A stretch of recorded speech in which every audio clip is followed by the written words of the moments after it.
Muy bien, perfecto. Funciona. Sí, Rivka, ¿preguntaste? ¿Quién preguntó? ¿Rivka? Bueno, ahí te escucho. Rivka dice, pero acá en la explicación que estoy leyendo en mi libro, dice que Isca es Sará. Primero te quiero decir algo. Cuando vos tenés una explicación en un libro, tenés que saber que es una interpretación del que está escribiendo ahí la interpretación en el libro. No es que, o sea, no confundir eso con un pasuk. Pasuk es verdad absoluta. No estoy diciendo que eso que dice Rashi no es verdad.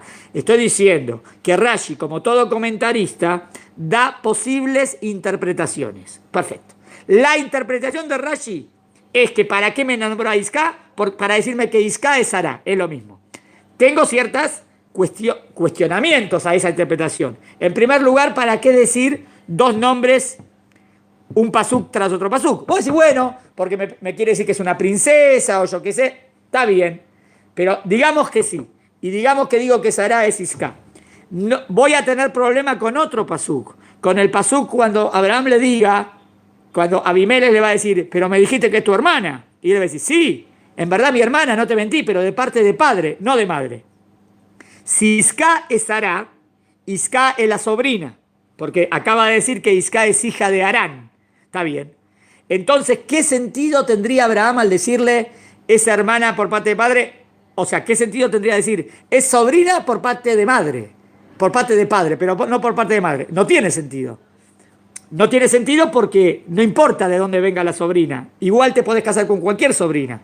Entonces, cuando le está diciendo a Abimelech, le está diciendo, le está contestando, obvio que no es hermana mía. ¿Por qué? Porque es un incesto, está prohibido, pero es una hermanastra que está permitido. Le quiso explicar por qué estaba permitido. ¿Entendés, Rivka, lo que yo digo?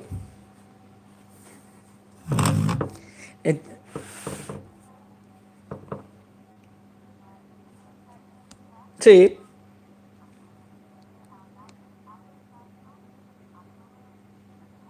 Y, esperen, no dije que Sara no tiene un espíritu profético. Dije que Sara no es Isca. O sea, lo único que te dije. Sí, está bien, pero ya eso es una interpretación de un nombre y le estás explicando y está dando una posibilidad de interpretación. Pero no estoy obligado a aceptar esa interpretación como verdad absoluta. ¿Entendés? ¿Por qué? Te dije por qué. Vos tenés que confrontar el pasú que yo te dije de hermana. Si vos me traes una interpretación posible a lo que le dice Abimelech y que es Isca y Sara, está bien. Pero de nuevo, no tenés por qué decir que Isca es Sara, porque ¿para qué decir que si Isca es Sara? Si está claro en el pasú que Isca es la sobrina y Sara es la hermanastra. Entonces no es lo mismo. Una es hermanastra y otra es sobrina. Entonces, ¿para qué te empecinás en decir que Isca es Sará? ¿Querés creer que Isca es Sará? Cree que Isca es Sará. Yo te dije una interpretación que me parece que es la más coherente. ¿Entendiste? Está bien. No dije que no es profeta. Podés decir que Sara es profeta sin ponerle el nombre Isca.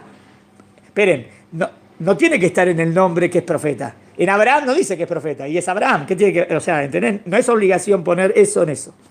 Segundo, otra cosa más. Otra cosa más, que cuando le dice que le haga casa a Sará, el pasú que me trajiste, quiere decir que Sará en eso vio más que Abraham vino. Y por eso le dijo hacer caso a Sará. Por eso. No necesariamente es una profecía. Es que Sará vio más lejos algo importante en la educación. Eso es lo que le quiso contestar. Entonces, ¿entendés? No hay que construir sobre construcción. Si tenés una aplicación más pshutá, más clara y más precisa y más obvio. Yo también di una interpretación de por qué la Torá decir esto, pero me gusta. Está bien, es una interpretación posible, no es absoluto. Lo que sí es absoluto para mí que Sara es la hermanastra de Abraham. Eso me parece que es absoluto porque lo dice el versículo. Entonces, ahí no hay interpretación posible. Ahora, ¿para qué me la puso al lado de Sara diciendo que Sara es estéril? Esa fue una interpretación nuestra. Bueno, eso que quisimos, bueno, listo. Ahora, ¿quieren preguntarme algo de Noah hasta que pase? Porque si yo paso a otros temas, yo sé que después no los voy a dejar. O no sé si voy a tener tiempo. ¿Hay alguna pregunta de las perashá de Noah? Porque la verdad es que toqué un montón de temas en las perashá que mandé en YouTube. Toqué casi todos los temas. ¿Quieren preguntarme algo? Igual, que toque todo no significa que ustedes escucharon todas las clases. Ustedes ahora pueden preguntar lo que quieren. Sí. Pregunta Evita. Sí. Shabu Tov.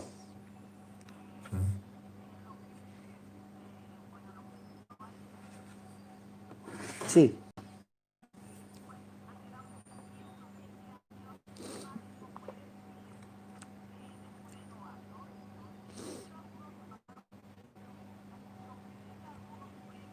Sí.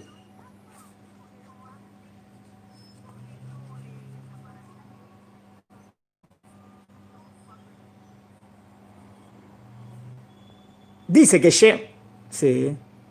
Andá al grano a la pregunta. La pregunta fue, ¿por qué dice que hasta 120 años voy a esperarlos y después ves que o van a vivir hasta 120 años y vemos que después siguen viviendo más que 120 años? ¿Esa es la pregunta? ¿O todavía no?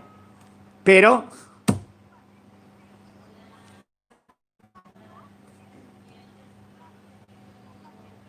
sí, está bien. Y,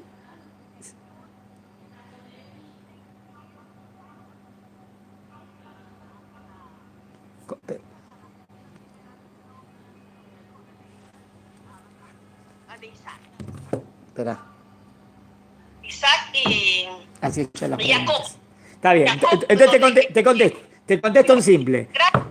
Cuando dice no van a vivir más o van a vivir solo hasta 120 años, nosotros explicamos así el pasuk. No está diciendo que van a vivir solo hasta 120 porque después siguieron viviendo muchos más de 120.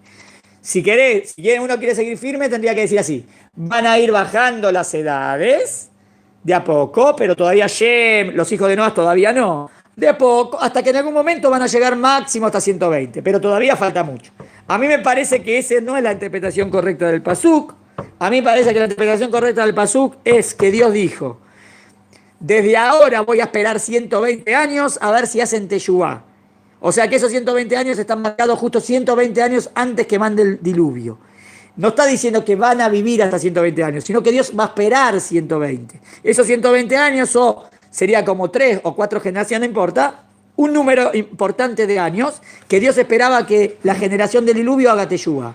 Por cuanto que no hizo teshuvá, vino el diluvio. Entonces el pasuk no tiene nada que ver con que van a vivir hasta 120.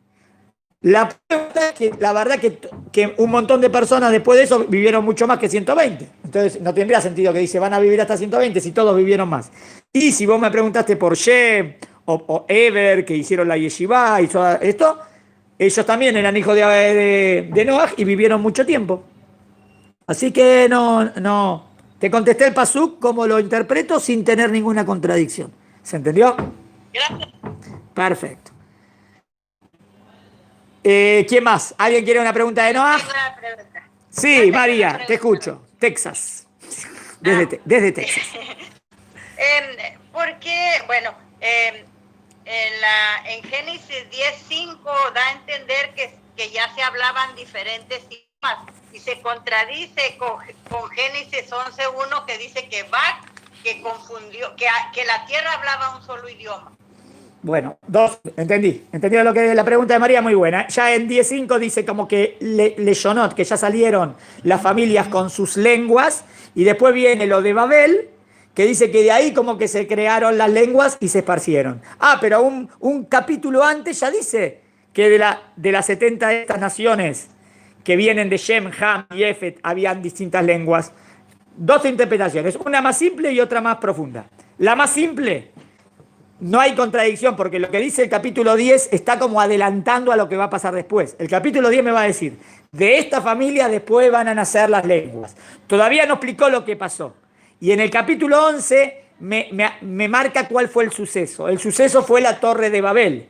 Y de la Torre de Babel, ahí nacen. O sea que en el capítulo 10 como que se adelantó a lo que va a explicar después. En el capítulo 11 me dice cómo sucedió. ¿Entendiste? Entonces no es una contradicción. El capítulo 10 está hablando de antes. O sea, el capítulo 10 quiere ya explicarte que de Shem, de Ham y de Yafet van a venir las 70 familias de la humanidad. Son 70 familias, interesante, ¿no? 70, siempre tenemos el 70. Tenemos 70 Yehudim que bajaron a Egipto, tenemos 70 familias, 70 naciones. ¿está bien? Y tenemos otros 70 que no están conocidos, cuando los judíos bajan a Israel, a la tierra de Israel, y que lo divide por familias, si uno cuenta, da justo 70 familias. Otro, ese no es tan conocido, también 70. Todo empieza por 70. Bueno, ahí dice que cada uno ya como leyonot, tenía o tenían países diferentes o lenguas diferentes. Bueno, ese capítulo está hablando de lo que va a pasar después de la Torre de Babel. Nada más que después de la Torre de Babel me dice cómo pasó. ¿Entendiste? Es como que un capítulo antes fue en general y después en el próximo volvió atrás para explicarte lo que pasó. Primera interpretación. Segunda interpretación, también bastante interesante, la vi en la clase de Babel. Cuando dice que en la clase en la Torre de Babel, cada uno, miren cómo dice. En la Torre de Babel dice que vamos a citar el pasuk. Torre de Babel.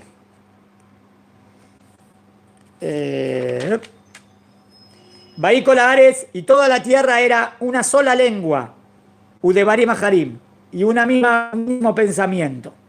Y después cuando sucede, baja Dios a mezclarles, bajémosle para mezclar sus idiomas, para que no se entienda uno con el otro y se separen. Bueno, nosotros explicamos que todo el tema del pecado de Torre de Babel es que todos querían vivir en un mismo lugar. Y Hashem no quería que todos vivan en un mismo lugar, porque Hashem quería Prurbu Umiluetares. ¿Qué quería Dios? Que se multiplique el mundo y que se llene toda la tierra. Ellos no querían llenarla, ellos querían vivir todos en un lugar solo. Está bien. Bueno, y Dios dijo que... Ahora, ¿por qué es tan importante para Dios que se habite toda la tierra? Ese es otro punto que tenemos que analizar, porque ¿qué tendría de malo? Estamos todos juntos. Ahora voy a explicar. Pero explico lo de tu pregunta. Idiomas. Puede ser que acá idioma no signifique idiomas, sino, presta atención, sino que cada uno tiene una orientación diferente. No del idioma si hablo inglés o francés, sino con una manera de ver diferente las cosas. O sea, ¿qué quiere decir que Dios le mezcló?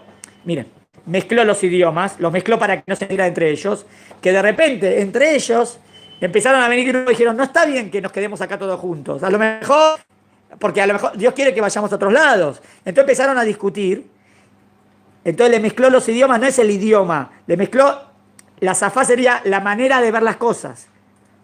Miren, en español también se dice así, por ejemplo, agarro la palabra idioma como metafórica. Digamos, hay dos personas que de repente se llevan mal. Dice, ¿por qué se llevan mal? Es que la verdad no hablan el mismo idioma. ¿Qué quiere decir no hablan el mismo idioma?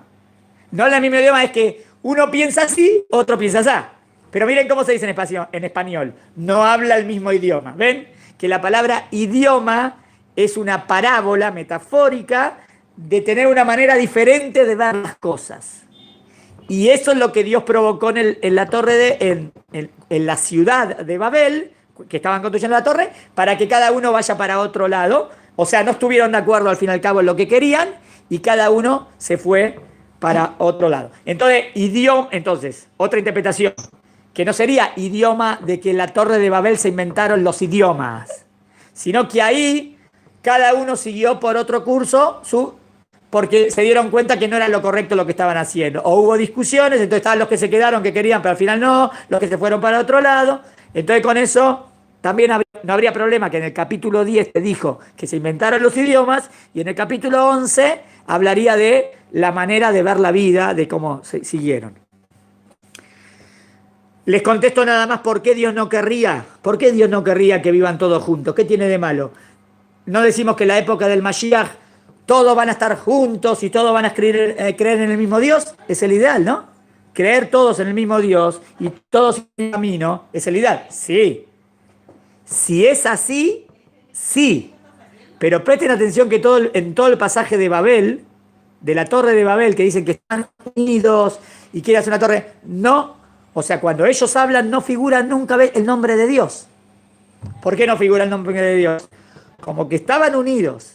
Pero no que están unidos y que van con Dios en el camino. No, que estaban unidos, pero no con Dios. Entonces, no, estar todos unidos en un mismo lugar, si no hay creencia en Dios, eso no tiene nada de bueno. Entonces ahí sí prefiero separarlo. Si todos están todo el mundo y todos creen en Dios, ahí sí es ideal. Pero en ese caso no era así. No era que estaban unidos y con Dios. Estaban unidos, pero sin Dios. También podría decir, bueno, pero por lo menos están unidos. Sí, pero Dios quiere que todo el mundo se pueble y salgan muchas culturas y gente y cada uno desarrolle su potencial, obvio, y que todos lleguen a Dios y ir en los caminos de Dios. Entonces por eso Dios, de paso le di la explicación de la Torre de Babel en cortito. ¿Está bien? Muy bien, muy buena pregunta de María. ¿Quién pregunta ahora? Esperen que Sí, ¿quién pregunta ahora?